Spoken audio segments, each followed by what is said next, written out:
හිංසනය පරදමු. ආදරය පතුරමු. World vision වෙතින් පණවිඩයක්. ආයිබෝන් ජීවිතයේ සහ පාඩම් පොතයා කරන පන්තියක් නැති අමුතු ඉස්කෝලේ ITN ටෙලිවිෂන් ඉස්කෝලේ.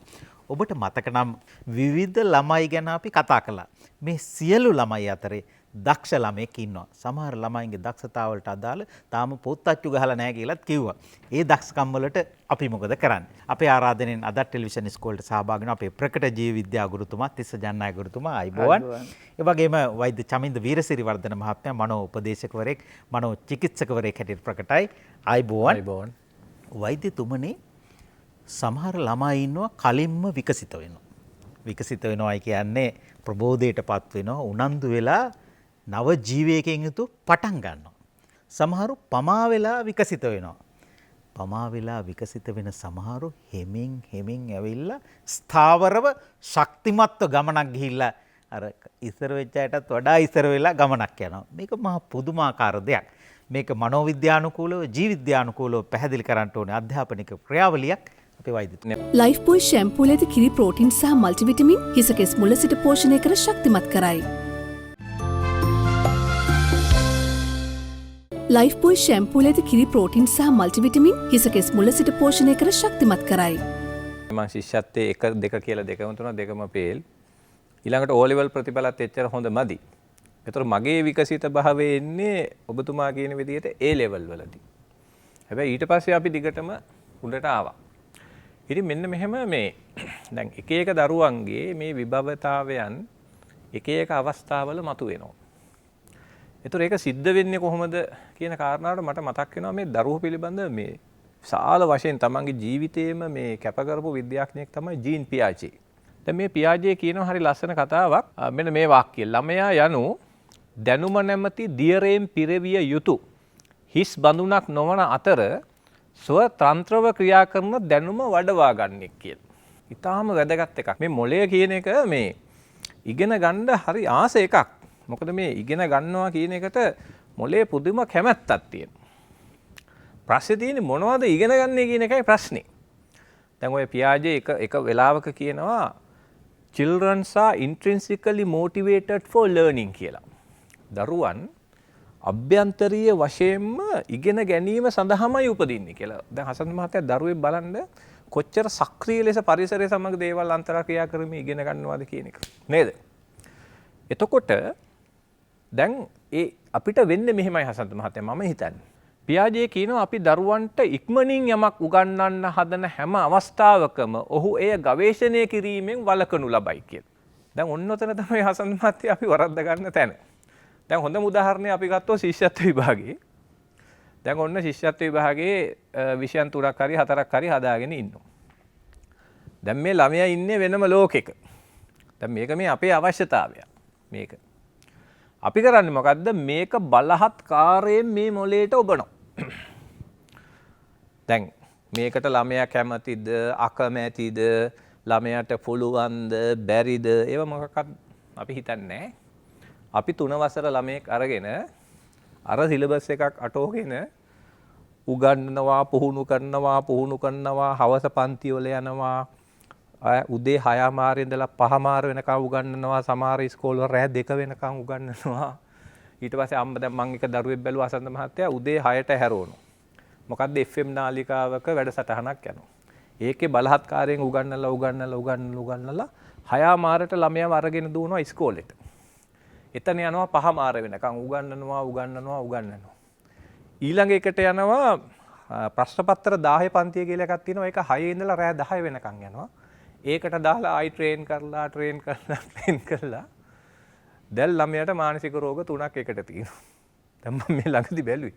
ළමයාත් කැමති නැති, කවුරුත් කැමති නැති මේ සිලබස් එකක් බලහත්කාරයෙන් ළමයෙකුට උගන්වන එක. දරුවාගේ නිදහස. දරුවන්ට මේක කරන්න කැමැත්තක් තියෙනවද?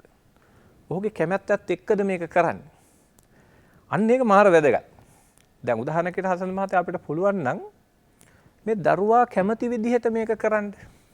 දැන් අපේ ක්‍රමය දාගෙන උගන්වනවට වඩා දරුවාට සුවිශේෂී ක්‍රමයට ඉගැන්වුවොත්. අපි හිතමු අපි ඉගැන්වීම් ක්‍රම වෙනස් කරනවා එක එක දරුවාට සුවිශේෂී ක්‍රමයට. මේක දියුණු අධ්‍යාපනයක තිබිය යුතු ලක්ෂණයක්. එතකොට අර හසන්ත මහත්තයා කියනකොට අර දරුවන්ගේ විභවය මතුවේ. කොහේ හරි තැනක. දැන් හිතන්නකෝ දරුවා එක දරුවෙක් ආස වෙන්න පුළුවන් මේ පාඩම් කරන එක මේ ගුරුවරයා උගන්වන එක බලන් ඉඳලා ඉගෙන ගන්න. තව ළමයෙක් ආස වෙන්න පුළුවන් Taman තනියෙන් ඉගෙන ගන්න. තව ළමයෙක් ඒක කරලා ඉගෙන ගන්න. දැන් එක එක ළමයින්ගේ ඉගෙනුම් ක්‍රමවේද වෙනස්. දැන් මේ එකකටවත් අපි ගරු කරන්නේ නැහැ හසන්ත මහත්තයා මේ අපේ අධ්‍යාපන සිස්ටම් එකේ. අපි එකකටවත් ගරු කරන්නේ. අපි කරන්නේ හැමදෙනාම බලහත්කාරයෙන් කරන්න පුළුවන් අධ්‍යාපන ක්‍රමවේද බලහත්කාරයෙන් කරනවා. ඉතින් මේකෙන් ළමයින්ගේ පීඩාව ගොඩාක් වැඩි වෙනවා. ඒ නිසා අර ළමයින්ගේ විභවය දැන් හොඳට හසන්ත මහත්තයා බලන්නේ අර පසු කාලීනව අවදි වෙච්ච ළමයා දිහා බලන්න මොකද? ඔහුගේ ක්‍රමය හොයා ගන්නවා කොහොම හරි මේක ASCII තනියෙන්. දැන් මගේ ක්‍රමය මං හොයාගත්තා කොහොම හරි මහන්සි වෙලා. මට ඒක කවුරුවත් හොයලා දුන්නේ නැහැ. දැන් හසන්ත මහත්තයාගේ ක්‍රමය මං හිතන්නේ හසන්ත මහත්තයාම හොයාගත්ත මිසක් කවුරුත් හොයලා දුන්නේ නැහැ. අපි හැමෝම මෙහෙමයි. දැන් අපේ ක්‍රමය අපිටම හම්බෙනවා එකපාරට. එතකොට මොකද වෙන්නේ? අපි යන්න විකසිත වේගන එනවා.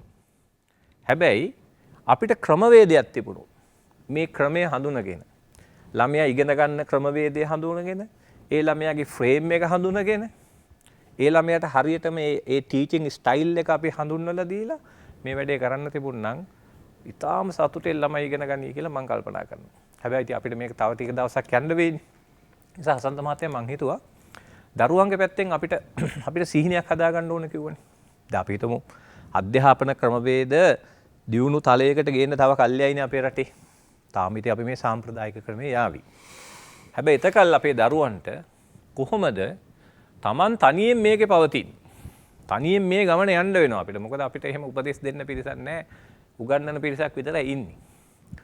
ඉතින් ඒ නිසා කොහොමද අපි සිහිනයක් හදාගන්නේ කියන කාරණාව මම ගියවර මතු කරා. මනෝවිද්‍යාඥයෝ කියනවා හසන්ත මහත්තයා සිහිනයක් හදනකොට ඒ සිහිනය සාර්ථක කරගන්න නම් ක්‍රමවේද කීපයක් තියෙනවා කියලා. පැහැදිලි සිහිනයක ලක්ෂණ 6ක් ගැන කතා කරනවා. දැන් මේක මෙහෙම දෙනවා මම සරලව කියන්නම්. පළවෙනි එක අපි ගමු ඉමැජිනබල්. ඉමැජිනබල් කියලා කියන්නේ මේ අපිට ඒක ඔළුවේ මවා ගන්න පුළුවන්. දැන් අපි මේක මම උදාහරණයක් ගන්නම් අපේ කසාදයකට සූදානම් වෙන අපේ මනමාලියක්. දැන් එයාගේ සිහිනය හසන්ත මහත්තයා මෙහෙම ඔළුවේ මවන්න පුළුවන් නේ. මොකද්ද සිහිනේ තියෙන්නේ? එයා ලස්සනට ඇඳගෙන අර ඔඩිට මේ අර ඉන්න වෙඩින් එක ඇතුලේ ඇවිදලා යනවා. ගස් ටිකක් බදාගෙන ෆොටෝ ගහනවා, කුඹුරු වල බැහැලා ෆොටෝ ටිකක් ගහ ගන්නවා. ඒක එයා අප්ලෝඩ් කරනවා අර Facebook එකේ. යාළුවන්ගේ කමෙන්ට් එනවා. ඒව දිහා බලලා සතුටු වෙනව නේද? ඉතින් අපේ අර්ථයෙන් බැලුවා ටිකක් ගොම්පාට් වුණාට ඒක ඉතින් ඒගොල්ලන්ගේ ලොකු සිහිනයක් යාළු ළමයිගේ. දැන් බලන්න එයා ඒ සිහිනේ ඔළුවේ ඉමැජිනබල් නෑට. දැන් ටක් ගාලා මෙහෙම ඔළුවේ මවා ගන්න පුළුවන්. දැන් ළමයි ඇවිල්ලා එකපාරට කියනවා දැන් මට මේ දැන් අපේ ළමයි ආරම්භ වෙන මාසන්ත මහත්තයා ලොකු ප්‍රශ්නයක් තියෙනවා. මම ඊයේ පෙරේදා පුතෙක්ගෙන් ඇහුවා පුතා මොකද කරන්නේ? මං අංකල් ඉස්කෝලේ යනවනේ. මොකටද පුතා ඉස්කෝලේ යන්නේ? මං නිකන් ඔය යනවා. ඔන්න මට දීපු උත්තරේ. ඒ කියන්නේ හසන්ත මහත්තයා අපේ දරුවෝ 100ක් ගත්තොත් සීන නැහැ. ඒ ළමයා දන්නේ නැහැ මේ කොහෙද මම යන්නේ? මොනවද මම මේක කරන්නේ? මොකටද මම මේක කරන්නේ? අර්ථයක් නැහැ. ඒතර අර්ථයක් නැත්තම් මොටිවේෂන් එන්නේ නැහැ. හැබැයි අර කසාද බදින මනමාලිට හොඳ මොටිවේෂන් එකක් තියෙනවා. දැන් මම දන්න නංගි කෙනෙක් හිටියා ඔය වගේ. හසන්ත මහත්තයා කියන්නේ මේ පාන්දර ඒ කියන්නේ රෑ බුදිය ගත්තාම දවල් 11ට නැගිටින්න. හැබැයි මේ ළමයාගේ වෙඩින් එක සෙට් කරලා මහත්තයාව හඳුන්වලා දුන්නාට පස්සේ මේ ළමයා පාන්දර 4ට සොය කැමැත්තෙන් නැගිටිනවා.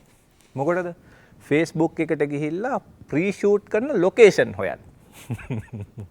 දැන් බලන්න සිහිනය කොච්චර බලවත්ද කියලා මම මේ කල්පනා කරන අයිනකට වෙලා. කියන්නේ සිහිනයක් ආපු ගමන් Taman තුල සියල්ල එනවා. ඒ නිසා අපි දරුවන්ට දෙන මගේ පණිවිඩය තමයි ඔබ හදාගන්න සිහිනය ඔබට ඉමැජිනබල්. ඔබට ෂණිකව මෙහෙම මතක් කරන්න පුළුවන් වෙන්න ඕන. දෙවනි එක දැන් ළමයි ඇවිල්ලා කියන එකපාරට මම NASA ආයතනයට යනවා කියලා. දැන් ඉමැජිනබල් නෑනේ.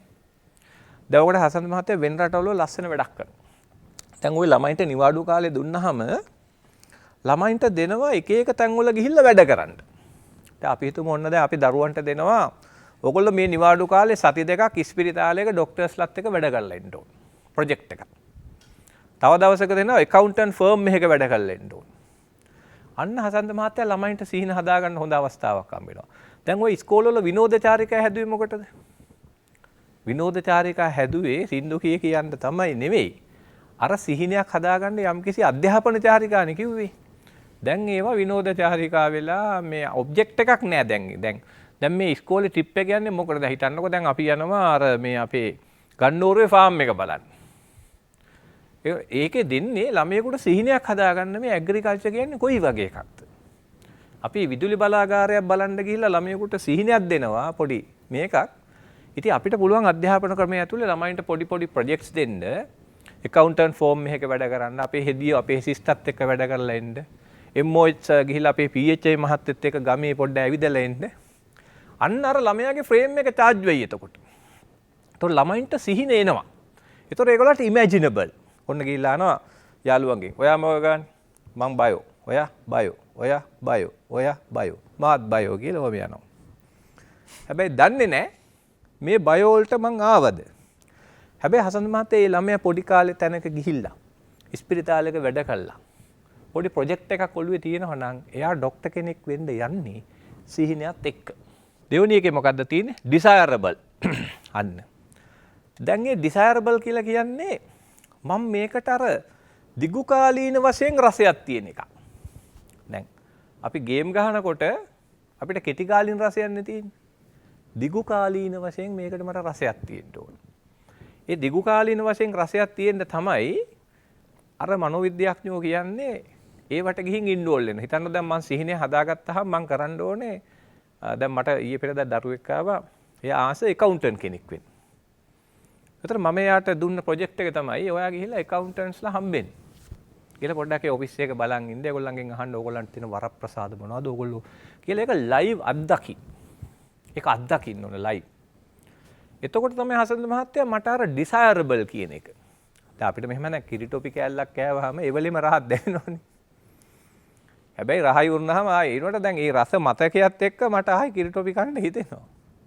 දැන් මම accountant කෙනෙක් වෙනවා කිව්වට මට ඒක අර sustainable කියලා අපි කියනවා. ඒ සිහිනය පවත්වා ගන්න නම් මට මොලේට තව කරුණු ටිකක් ඕනේ ඒ සිහිනය හොඳට පවත්වා ගන්න.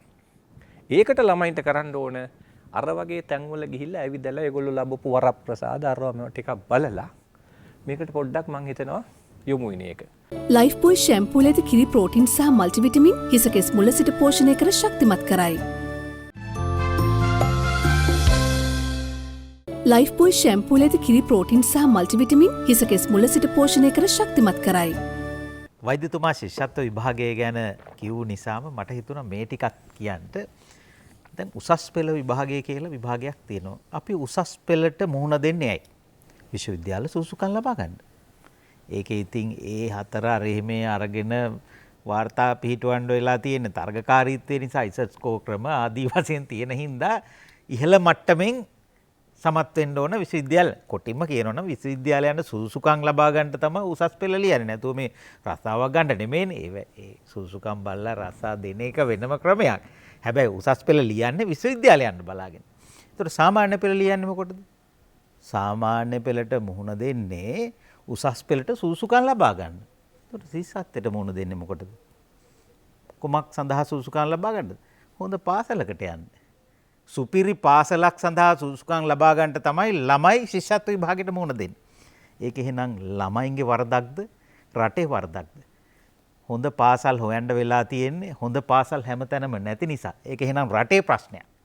ප්‍රශ්න විසඳන්න ඕනේ හැම තැනම සමාන අධ්‍යාපන අයිතිවාසිකම් තහවුරු කරලා. හැම තැනකම ඔය කියන සුපිරි පාසල් නැතත් අවම හොඳ පහසුකම් ටික තියෙන පාසල් පද්ධතියක් ඇති කිරීමෙන් විතරයි මේ ප්‍රශ්න විසඳන්න පුළුවන්. ඒක තමයි මම හිතන්නේ දැන් අලුත් ක්‍රමයක් හැදෙන අලුත් යුගයක් ගැන කතා කරන කාලයක්නේ. කරන්න ඕන වැඩේ මේකයි. මේ අහිංසක දරුවෝ ඔබතුමා කිව්වා වගේ නිකම් වන්දි ගෙවනවා රටේ තියෙන ප්‍රශ්නයකට.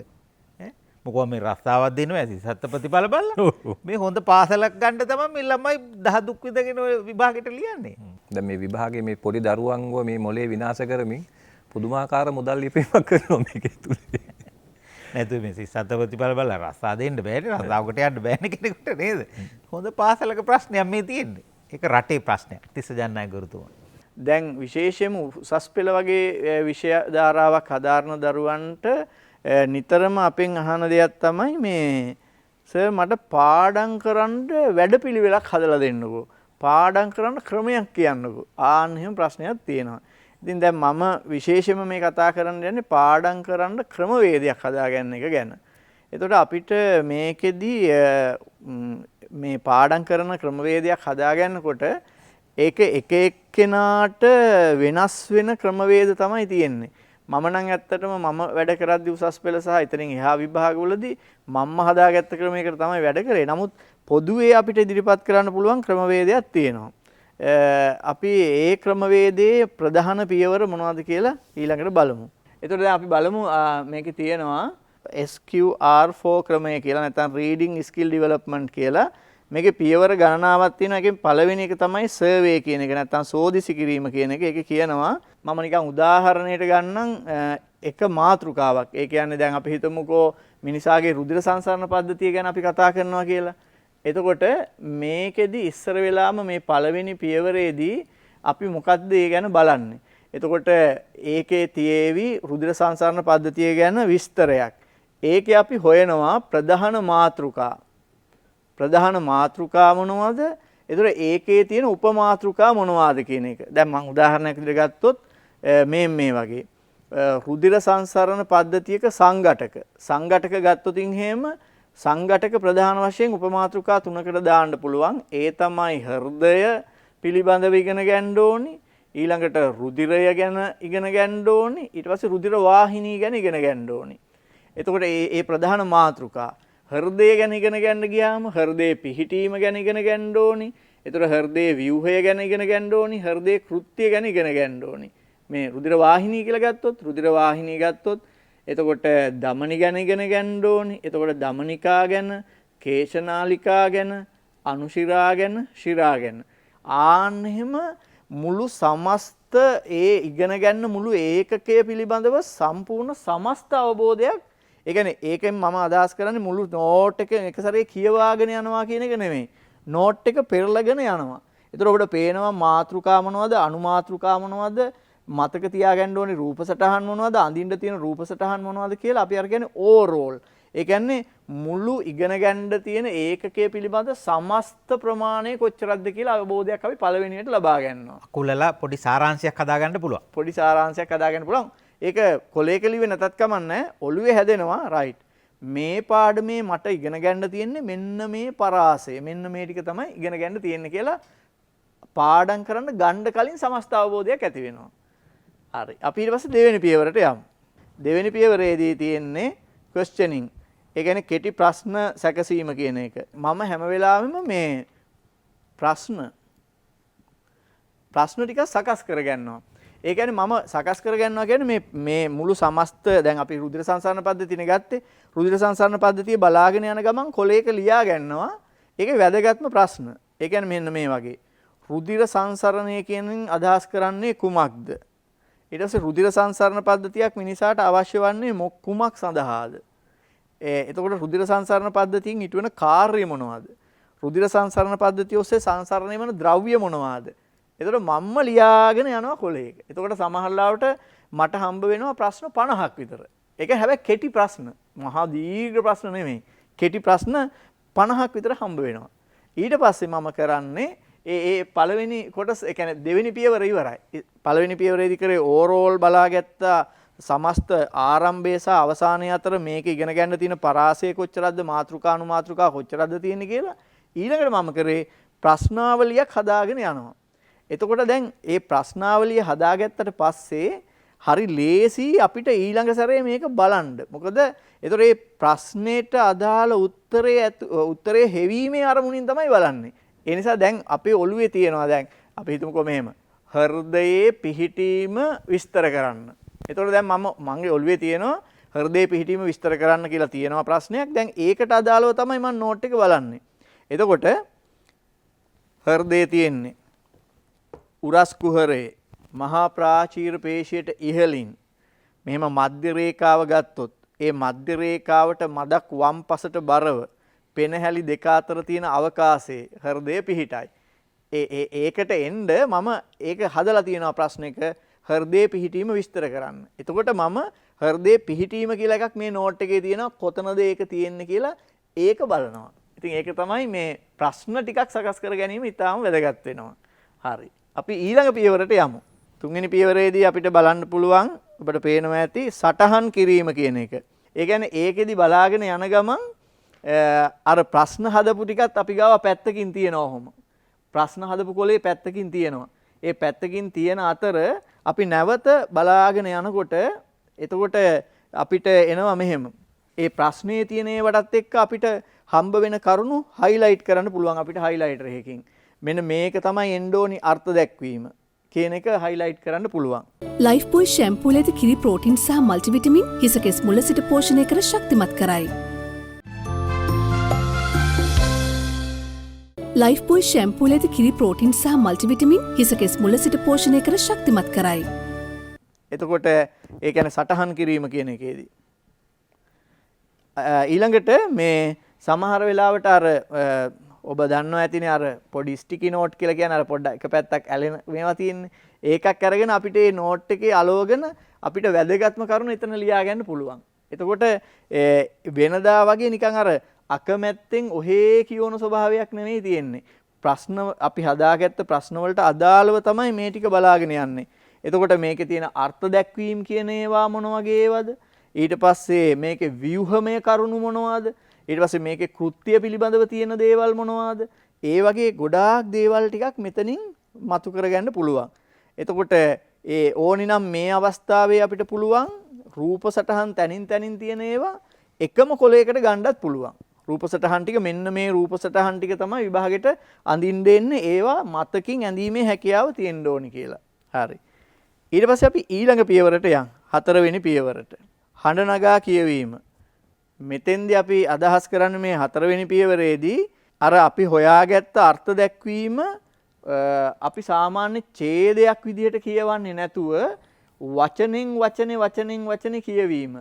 ඒ කියන්නේ ඒ නෝට් එක බලාගෙන කියන්න පුළුවන් එක සැරයක් ඊට පස්සේ නෝට් එකෙන් ඇහැ පැත්තකට අරගෙන ඊට පස්සේ කියන්න පුළුවන්. ඒ කියන්නේ දැන් උදාහරණයක් විදිහට ගත්තොත් මෙහෙම අර උසස් පෙළ මට්ටමේදී නම් මේ ඒ පොයින්ට්ස් වලට ලකුණු දෙන්නේ. දැන් මෙන්න මේ වගේ. අර මම ඉස්සෙල්ලා ගත්ත උදාහරණයක් ගත්තොත් හෘදය, මිනිසාගේ උරස් කුහරයේ, මහා ප්‍රාචීර පේශියට, වහාම ඉහළින්, පෙනහැලි දෙක අතර අවකාශයේ, මධ්‍ය රේඛාවෙන් මදක් වම් පසට බරව පිහිටයි. ඒ පිහිටීම. ඒක පේශිමය, කුහරමය, කේතුමය අවයවයක් වේ. ඒකේ දල ව්‍යුහය පිළිබඳ. ඒ වගේ අර මූලික කරුණු වලට වෙන් කරලා ඉවරලා ටිකක් සමහර දරුවෝ ඉන්නවනේ සමහර දරුවන්ගේ ස්වභාවයක් තියෙනවා ටිකක් ඒක හයියෙන් උච්චාරණය කිරීමෙන් තමයි මතක හිටින්නේ. සමහර අය එහෙම මුකුත් නැහැ. ඉතින් ඒක Tamanට ඕන විදිහකට වෙනස් කරගන්න පුළුවන්. හැබැයි දැන් අර අපි යන්නේ අර අපි කලින් හදපු ප්‍රශ්නාවලියට අදාළව ගිහිල්ලා තමයි මේ කියවීම මේ අර්ථ දැක්වීම මතක තියා ගැනීම ඒ ටික ඔක්කොම කරන්නේ. ඊට පස්සේ පස්වෙනි පියවරට ගියොත් එහෙම රිවිව් නැත්තම් පසු විපරම මේක තමයි මං හිතනවා වැදගත්ම දේ. ඒ කියන්නේ මේක මම මෙන්න මෙහෙම පෙන්වන්නම් මෙහෙම. දැන් ඔය මේ මුල් ටිකෙන් මේ මුල් ටිකෙන් කලේ ඔක්කොම මේ මොලේට මේ තොරතුරු දාපු එක තමයි කලේ මේ මෙන්න මේක.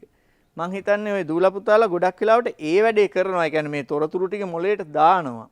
දැම්මට සමහර වෙලාවට ආපහු ඒ තොරතුරු තියනවද කියලා ආපහු බලන්නේ විභාගෙදි විතරයි. ඒ නිසා මෙන්න මේ පසු විපරුම කියන එකට හරිම ලොකු වටිනාකමක් ලැබෙනවා. ඒ මොකද්ද?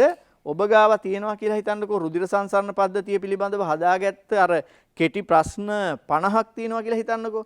දැන් මේ නෝට් එක වහලා ඔබට ඔබේ වචන වලින් ඔබ විසින් නිර්මාණය කරගත්ත වාක්‍ය වලින් අර පාඩමේ තිබිච්ච වාක්‍යයම ඒකම වෙන්න ඕනේ නැහැ. හැබැයි තාක්ෂණික වචන ඒවම වෙන්න ඕනේ.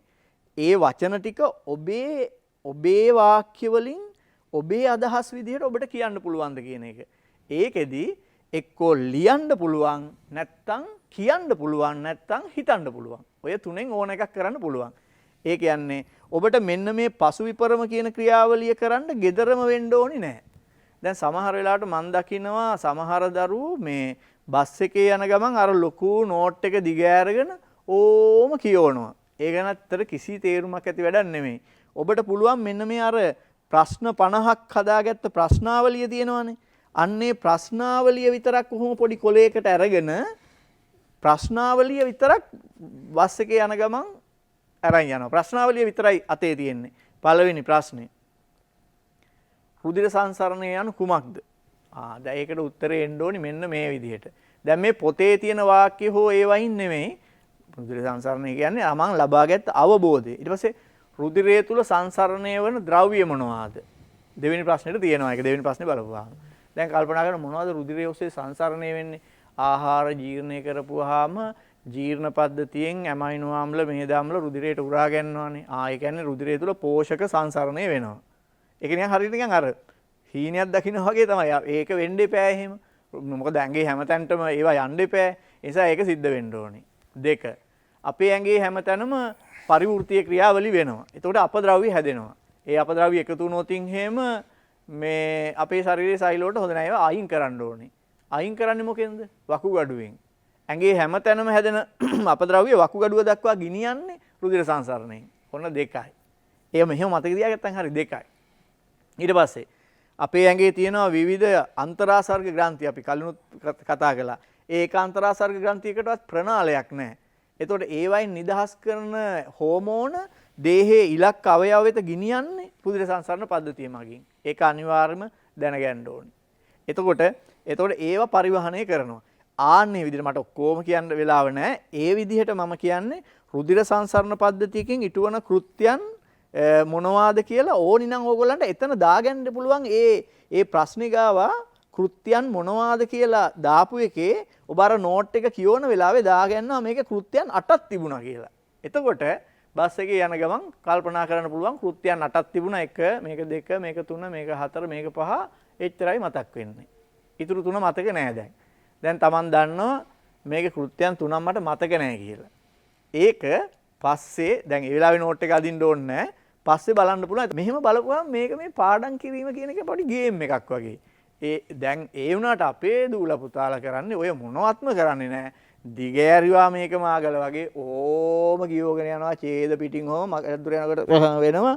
ඊට පස්සේ ඕන නැත්තම් වෙන මොකක් හරි කල්පනා වෙනවා. ඊට පස්සේ කියෝපු ඡේදේවත් මතක නැහැ. ආයෙ මුලින් ඉඳන් කියලා ආයෙ පටන් ගන්නවා ඉතින්. ඔහොම කරලා කියනවා. මොකද කියන්නේ? වෙලා මදි කියලා කියනවා. පාඩම් කළාට මෙලෝදියක් මතක නැහැ කියනවා. පාඩම් කරනවා කියලා කියන්නේ පොත කියවන එක විතරයි. ඒතර අන්නේ එහෙම මෙතඩ් එකක් නැති නිසා තමයි මේ ප්‍රශ්නේ ඇති වෙලා තියෙන්නේ. ඉතින් ඒක නිසා ඔයගොල්ලෝ මේ වගේ ක්‍රමවේදයක් හදාගන්න. මම මේ කිව්වේ උදාහරණයක්. මේකේ සමහර දේවල් මමත් ප්‍රායෝගිකව පාවිච්චි කරලා තියෙනවා. ඉතින් ඒක නිසා ඔයගලන්ට අන්න එහෙම ක්‍රමවේදයක් හදාගත්තොත් මේ වැඩ කරනවා කියන එක පාඩම් කරනවා කියන එක මම නම් ඇත්තටම ඔය පාඩම් කරනවා කියන වචනෙටත් කැමති නෑ එච්චර. අධ්‍යයනයක් අපි කරන්න ඕනේ ස්ටඩි කරන එක. මේ විෂයක් ස්ටඩි කරන එකත් ඇත්තටම හරි මේ ඒකත් හරි කියන්නේ විනෝදාත්මක වැඩක් අපිට. දැන් එතකොට අපි හිතමුකෝ රුධිර සංසරණ පද්ධතිය ඒ විදිහට කරලා ඉවර කළයි කියලා. ඒක පැත්තකින් තිබ්බා. ඊට පස්සේ ගන්නවා ආහාර ජීර්ණ පද්ධතිය. ඒ විදිහට මේවා එකින් එක ඉවර කරගෙන යන්න පුළුවන්. පිටු 8ක පාඩමක් පේලි 8ක් බවට පත් කරගන්න පුළුවන්. පේලි 8 වචන 8ක් බවට පත් කරගන්න පුළුවන්. මේ වචන 8 මතක තියාගන්න පුළුවන්. ඕනනම් කවියක් බවට පත් කරගන්නත් පුළුවන්. මතක තියාගන්න එක වචන 8ක් විතරක් නෙමෙයි. මේ එක වචනයක් ඇතුලේ රූප සටහන් තියෙන්න පුළුවන්, ප්‍රායෝගික ක්‍රියාකාරකම් තියෙන්න පුළුවන්, තව බාහිර කරුණු තියෙනවා. එක වචනයක් කියන්නේ පාඩමක්ම තියෙන එක වචන. හැබැයි මතක තබා ගැනීමේ පහසුව සඳහා පිටු 8ක් පේලි 8ක් බවට පත් කර ගන්නවා. එහෙම නැත්නම් වාක්‍ය 8ක් බවට පත් කරන වාක්‍ය 8 වචන 8ක් බවට පත් කරන මේක එක්තරා විදිහක පහසු ක්‍රමයක්. අර වචන ඇතුලේ බොහෝ දේවල් හංගලා තියෙනවා මතක තබා ගැනීම සඳහා. ලයිෆ් බොයි ෂැම්පූල ඇති කිරි ප්‍රෝටීන් සහ මල්ටිවිටමින් හිස කෙස් මුල සිට පෝෂණය කර ශක්තිමත් කරයි. ලයිෆ් බොයි ෂැම්පූල ඇති කිරි ප්‍රෝටීන් සහ මල්ටිවිටමින් හිස කෙස් මුල සිට පෝෂණය කර ශක්තිමත් කරයි. හැම කෙනෙකුටම හැම දරුවෙකුටම සිහිනයක් තියෙන්න ඕනයි කියලා අපි ටෙලිවිෂන් ඉස්කෝලෙන් කිව්වා. අපේ වෛද්‍යතුමා සිහිනේ මම කීකේ හිටියේ කෑලි කීපයයි ඉතුරු ස්ලයිඩ් එකට පොඩ්ඩක් යමු වුණොත් අපිට ලේසිය හඳුනා ගන්න. එතකොට මම කිව්වා desirable කියලා. ඊට පස්සේ feasible කියලා එකක් එනවා. feasible. දැන් හසන්ත මහත්තයා මෙතන වැදගත් දේ තමයි මේ feasible කියලා කියන්නේ දැන් අපි හදාගත්ත සිහිනේ යථාර්ථවාදී වෙන්න එපා. දැන් ඔය හදන සිහින හැම වෙලේම අපේ දරුවෝ දැනගන්න ඕනේ ඒක මට යන්න පුළුවන් එකක් වෙන්න ඕනේ. මට ළඟා වෙන්න පුළුවන් එකක් වෙන්න ඕනේ. දැන් ගොඩාක් සිහින තියෙනවා දරුවෝ ඇවිල්ලා එකපාරට කියනවා මේ දැන් හිතන්නකෝ එකපාරට මං හිතුවොත් එහෙම මම ලංකාවේ ජනාධිපති වෙනවා කියලා තාම ප්‍රාදේශ සභාවේවත් ගිහින්නේ නැහැ. එතකොට ඔන්න අංගොඩ යන්න තමයි වෙන්නේ ටික දවසක් නටලා. ඒ නිසා හැම වෙලේම අපි හොඳට කල්පනා කරන්න ඕනේ මේ සිහිනය යථාර්ථවාදී වෙන්න ඕනේ.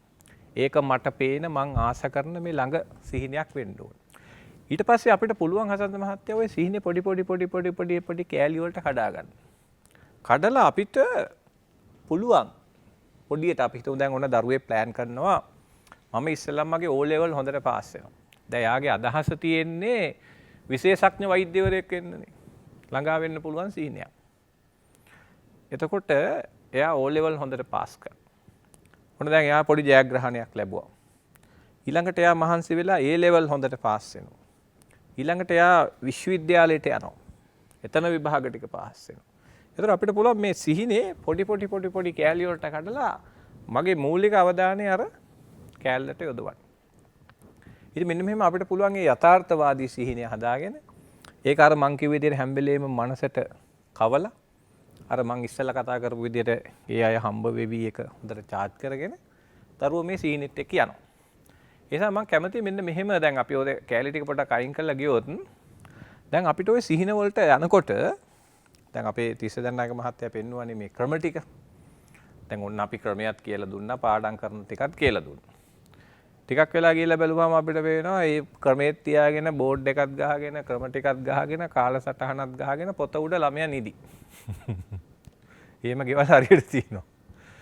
එතකොට දැන් අපි කොහොමද මේක දැන් මානසිකව බලගන්න ගන්නේ?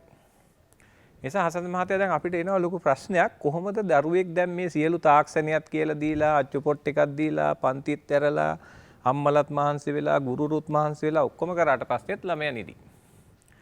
එතකොට අපිට සිද්ධ වෙනවා මෙන්න මේක දිහා ටිකක් මීට වඩා මානසික ශක්තිය මෙහෙවන්න ටිකක්. නිසා ළමයෙක් දැන් කල්පනා කරන්න ඕනේ ඔතනදී හසන්ත මහත්තයා හරිය වැදගත් එකක් තියෙනවා මේ සිහිය කියන කාරණාව. මොකද මේ මොලේ ස්වභාවය තමයි අපි මොකක් හරි වැඩක යෙදිලා ඉන්න හදනකොට මොලේ ඇදගෙන යනවා මේ වෙන ඒවා වලට අපිව. එතකොට ළමයෙක් ටික කාලයක් තමාව පාලනය කර ගැනීමේ කුසලතා ටික දිනු කර ගන්න ඕන. මේක හරි වැදගත් අසන්න මහත්තයා. දැන් උදාහරණයකට දැන් මොලේ පුරුදු වෙලා තියෙන්නේ අර කැලේ ඉන්න රිලෙවෙක් වගේ එහෙ ගහට පයින්නවා අරේ පයින්නවා මෙහෙ පයින්නවා දැන් රිලෙවගෙන් ඇහුවොත් ඇයි ඔච්චර පැන්නේ කියලා තේරුමක් නැහැ. ඔහේ පැන යනවා. මේ මනසත් හරියට රිලව වගේ. පයින්නවා කිසිම තේරුමක් නැහැ බලනකොට. දැන් ළමයෙක්ගෙන් ඇහුවොත් එහෙම පුතා ඔයා අද දවස ගෙව්වේ කොහොමද කියලා ළමයාත් දන්නේ මොකද්ද මම මේ කළේ කියලා.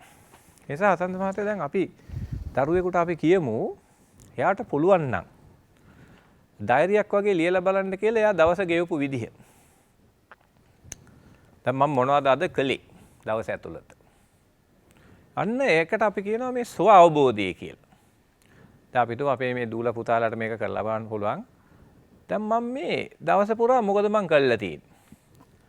අන්න දැන් ඉස්සෙල්ලාම කරන්න ඕන හසන්ත මහත්තයා මෙන්න මෙහෙම වැඩක් තියෙනවා. දැන් මේ මොලේ හරි කැමති මේ ෂණිකව සතුට ගන්න පුළුවන් දේවල් වලට යන්න. දැන් අපි හිතවන දරුවෙක් දැන් පාඩම් කරන්න සූදානම් වෙනවා මෙහෙම. අම්මා වැඩ ඇරලා එනවා. දැන් එයා අද දැන් අර අපි තිස්ස සර් කිව්වා වගේ දැන් කාලසටහන හදලා ටයිම් මැනේජ් කරලා ඒ වැඩේ යනවා. දැන් මේ හොඳට ඉන්නකොට මෙතන තියෙනවා ෆෝන් එක. ටිකක් වෙලා යනකොට දැන් මෙහෙම ෆෝන් එක ළමයා ඔහොම බලනවා. ෆෝන් එක පෙවුනා. ආයි මෙහෙම බැලුව ගමන් අන්න මොලේ කොහෙද තැනපත් වෙලා ටක් ගාලා කියනවා ෆෝන් එක අරන් ගේම් ගහන්න කියලා. මෙන්න අර හොඳට මේ ටයිම් මැනේජ් කරපු ළමයා ෆෝන් එකක් අරන් මොකෙක්ගේ හරි පස්සට වෙඩි තියනවා පැය 5ක් විතර අගදලා. ඒ නිසා හසන්ත මහත්තයා දැන් අපි හරි කල්පනාවෙන් ඉන්න ඕනේ මේ අපේ දරුවෝ මේ තමන් ඉන්න වැඩේ තමන් කරන් යන වැඩේ මනස කොහේ හරි ගිහිල්ලා අපිව අනාථ කරලා දානවා. ඒ නිසා දරුවෝ දැන් මෙන්න මෙහෙම වැඩක් කරන්න පුළුවන්. මොකක්ද දන්නවද ඔතන මන් දෙන උපදේශය හසන්ත මහත්තයා? ඔන්න අපිව දරුවෙක්ව පාලනය කරගන්න. ඒ කියන්නේ දැන් තමන්ට එන ආවේගය පාලනය කරගන්න ක්‍රම දෙකයි තියෙන්නේ. දැන් ගොඩාක් ගෙවල් වල මට දෙන දේ තමයි අම්මා එනවා පොල්ලක් අරගෙන ගැවිලා ගහනවා ෆෝන් බැලුවා කියලා. එක්ක ෆෝන් පොලේ ගහනවා, ලැප්ටොප් පොලේ ගහනවා. වගේ ලොකු ප්‍රශ්න ඇති කරගන්නවා ගෙවල් වල. එතකොට දැන් ලෝකේ කියන්නේ ශික්ෂණය සහ විනය කියලා කරුණු දෙකක් වෙනවා. දැන් ශික්ෂණය තමයි ලෝකෙ පිළිගන්නේ. ශික්ෂණය කියලා කියන්නේ ළමයා හොඳ සිහියෙන් ඉඳලා එයාව පාලනය කරනවා. දැන් ළමයා කල්පනා කරනවා නෑ. මම දැන් ෆෝන් ගහන්නේ නෑ. හරි? දැන් හිතන්න කොහොමද දැන් මෙහෙම හිතමු දැන්.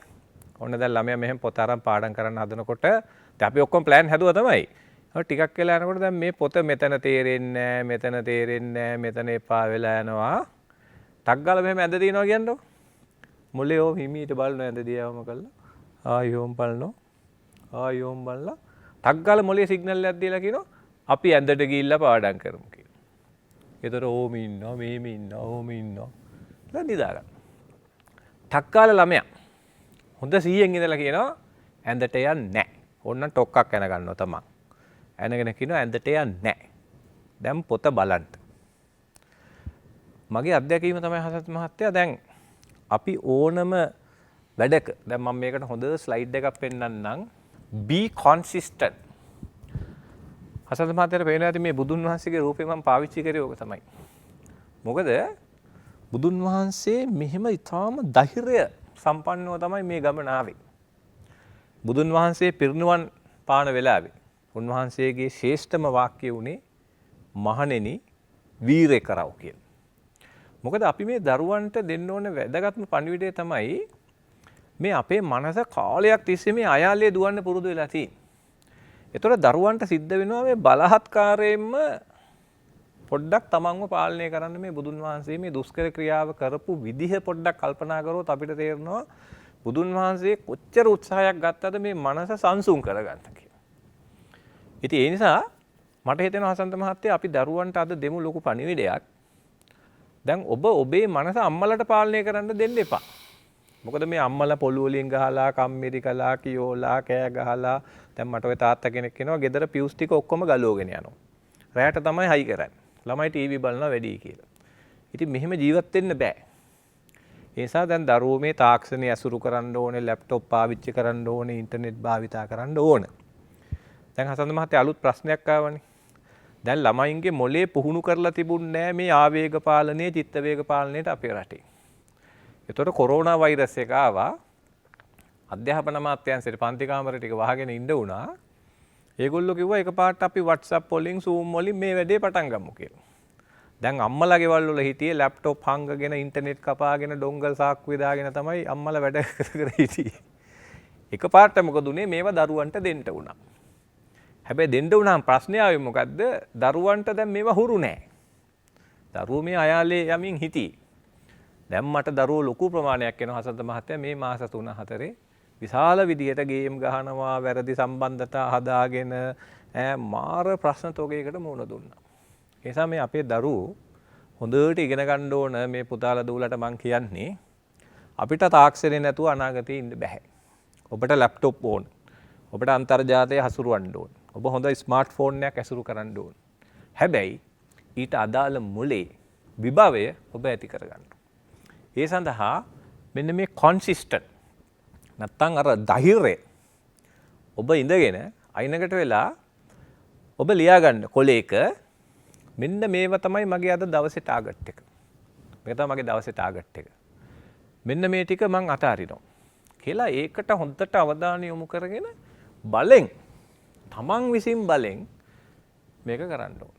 විද්‍යාඥයෝ හොයාගෙන තියෙනවා හසන්ත මහත්තයා දවස් 28ක් දරුවෙකුට පුළුවන් නම් තමන්ගේ විකෘති වෙච්ච චර්යාවකට දවස් 28ක් තමන් විසින් පාලනය කරගෙන ඉන්න ඔහුගේ චර්යාව නිවැරදි වෙනවා කියලා. ඒ නිසා අපි ආරාධනා කරමු ඔබේ වැරදි චර්යා ටික හඳුනගන්න. හඳුනගෙන ඉවරලා ඒවත් දැඩි ලෙස පාලනය කරලා දවස් 28ක් කොහොම හරි ඉන්න. එතකොට මොලේ නැවත අර මූලික ව්‍යුහයට ඒවි කියලා. ලයිෆ් බොයි ෂැම්පූල ඇති කිරි ප්‍රෝටින් සහ මල්ටිවිටමින් හිසකෙස් මුල සිට පෝෂණය කර ශක්තිමත් කරයි. ලයිෆ් බොයි ෂැම්පූල ඇති කිරි ප්‍රෝටින් සහ මල්ටිවිටමින් හිසකෙස් මුල සිට පෝෂණය කර ශක්තිමත් කරයි. ජනනායක ගුරුතුමා දැන් මේ උසස් පෙළ විභාගය සඳහා සූදානම් වෙන දරුවන්ට දැන් රජයෙන් නිවේදනය කළ තියෙන ඔක්තෝබර් 12 වෙනිදා විභාගය පවත්වනවා කියලා. එතකොට ආසන්න වශයෙන් මාස 2කට වඩා වැඩි කාලයක් ඔබට තියෙනවා අධ්‍යයන කටයුතු කරන්න. එතකොට ඔබට පුළුවන් මෙන්න මේ මාස 2 සඳහා කිසියම් ආකාරයක වැඩ පිළිවෙලක් මේ වන විට හදාගන්න පුළුවන්. දල වශයෙන් මම මේ වාගේ සටහනක් මේ ඉදිරිපත් කරන්නම්. මේක මේ සඳහාම හදපු එකක් නෙවෙයි.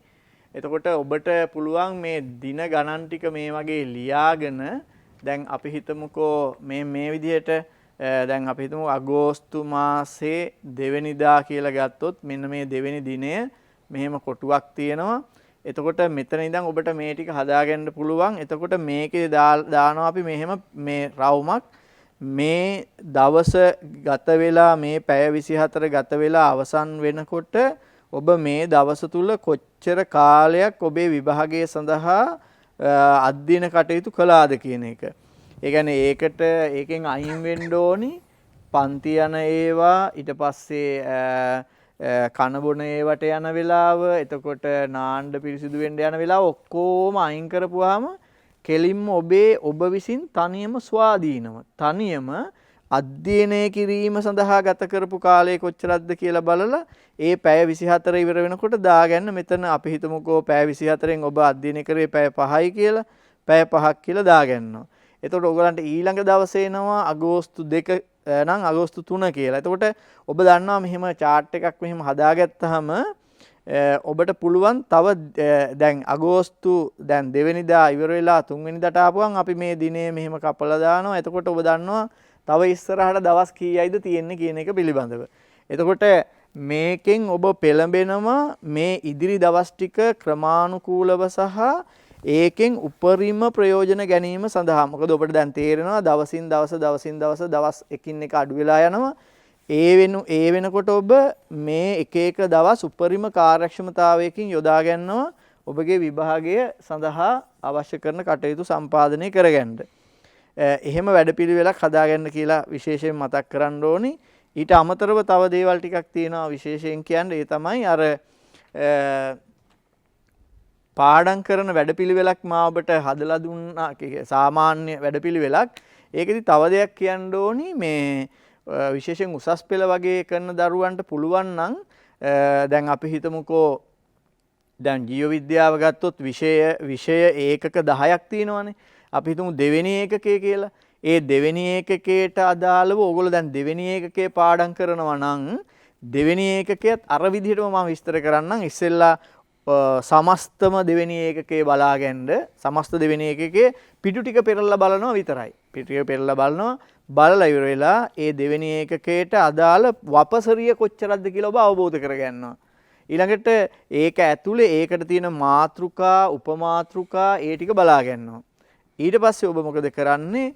ඒකට අදාළව ඒ ටික ආපහු මුළු නෝට් එකම කියවන්නේ නැතුව බලාගෙන මාතෘකා උපමාතෘකා බලාගෙන යන ගමන් ඔබම හිතනවා මොන වගේ ප්‍රශ්න මේකෙන් එන්න පුළුවන්ද, වැදගත්ම තැන් මොනවාද කියලා හැම කොටසක්ම ආවරණය වෙන පරිදි ප්‍රශ්නාවලියක් හදාගන්නවා. එතකොට දැන් ප්‍රශ්නාවලිය පැත්තකින් තියෙනවා.